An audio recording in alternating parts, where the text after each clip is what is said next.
Hi there, number 3. Yay! Let's see if I can get up to 10 as soon as I can, but I'm just trying to follow up on this week's Rugby League news. So it's Anthony here. How are you doing? Thank you very much for liking and subscribing, and also thank you very much for watching this video.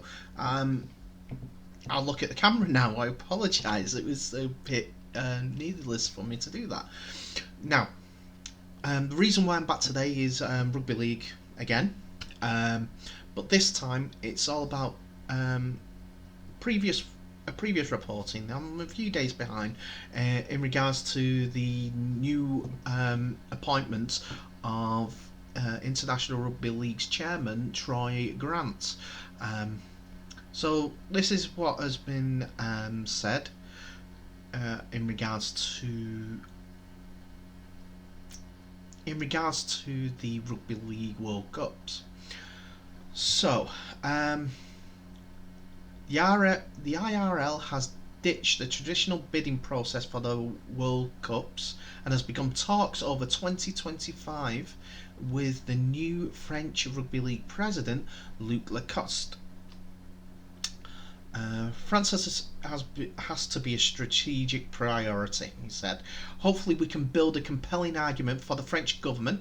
Oh, it's not French president of the Rugby League, it's the French president, Luc Lacoste. I apologise. So, hopefully we can build a compelling argument for the French government to be a host in partnership with us. So they're trying to get the French government involved. Be a big, massive turnaround since the Vichy government, shall we put it that way. Yes, I'm still sore about something that happened in World War II. Anyway, let's keep going. I pitched to the French government that Rugby League World Cup would be a trifecta of international events following the Rugby World Cup in 2023 and the Paris Olympics in 2024. They've got to do something extra just to follow it up. You know, they've got the curtain, the main meal, and then the best bit, the dessert, Rugby League World Cup. Let's hopefully it goes that way. We have to get the development back into France, which will be critical for another step up into broader Europe as well. My first video had a comment in regards to the European increasing European presence of Rugby League, and he's already mentioned that's what he wants to do. I hope it's one of the main strategic points, not just let's put it on this.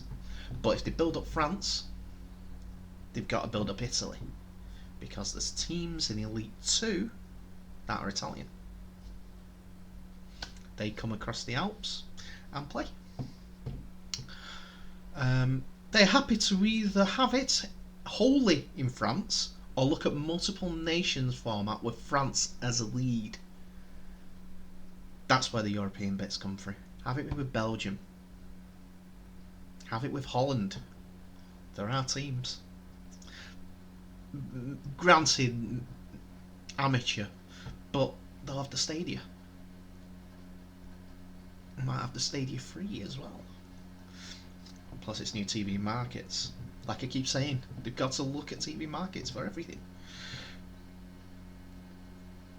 They said Mr. Grant, who plans to make a decision on the next venue before the start of this year's World Cup on October the 23rd, 2021. Yay! A hiccup this time. Says North America, which will see a semi-professional league launched on Wednesday. They had it before anyone else. They're sneaky. This is all from the St. Helens the Reporter. The St. Helens Reporter. I apologise, but yeah. Oh well. North America is definitely a key market in my personal view. And my personal view is that it should be the 2029 destination for the World Cup, he said. So I hope the leagues will get enough traction, in that it's not semi-professional, it's professional, so that they can do it. The reason for not going there in 2022 is that it went to a bidding process where the proponents fell through over financiality. This left us in the lurch, but it creates an opportunity to look at France. Have you got lemons, make lemonade? Why not? Grant says the 2020 Ashes series, which fell victim to the coronavirus epidemic, is unlikely to be rescheduled for 2022 and suggests New Zealand could provide the opposition for England next year. They did that in America not too long ago. Not played Australia, not played Tonga, they've not played Samoa. They need to get battle scarred, this England team, so that they can get ready for a World Cup down the line. Play as many internationals as possible, not just one. There's been 5 games for the England Rugby League side since the last World Cup. 5. 2017. That's not good enough. That's not good enough. But because it's a summer sport now, they can't fit it in. Why not? Anyway.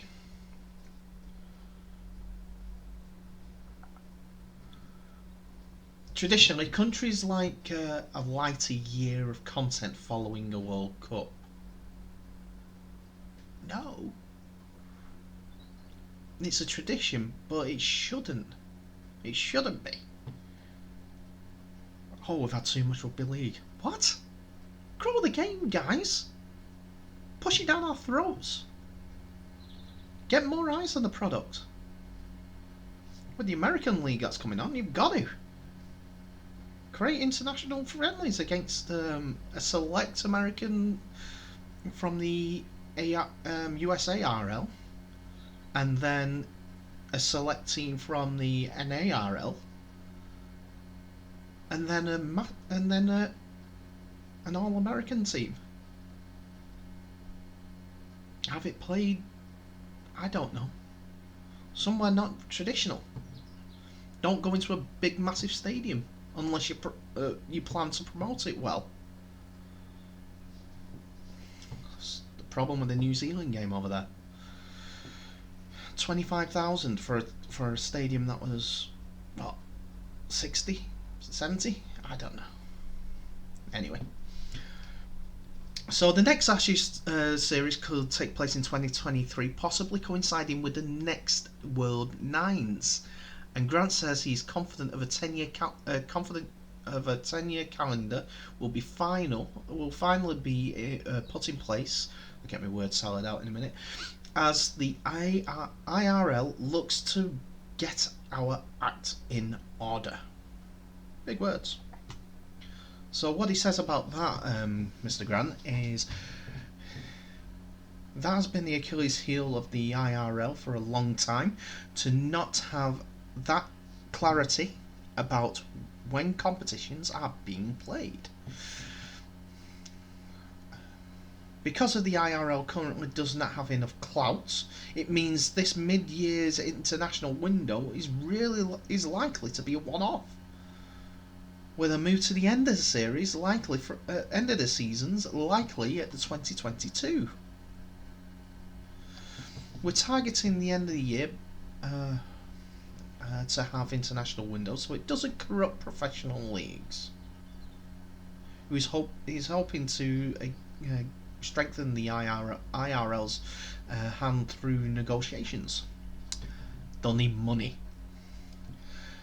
It's finding a delicate balance, and I believe the way to get the issue resolved is to have really authentic and strong relationships with the two professional leagues, i.e.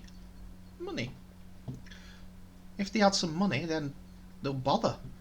Australia doesn't really bother because Fox $1 billion deal with the NRL.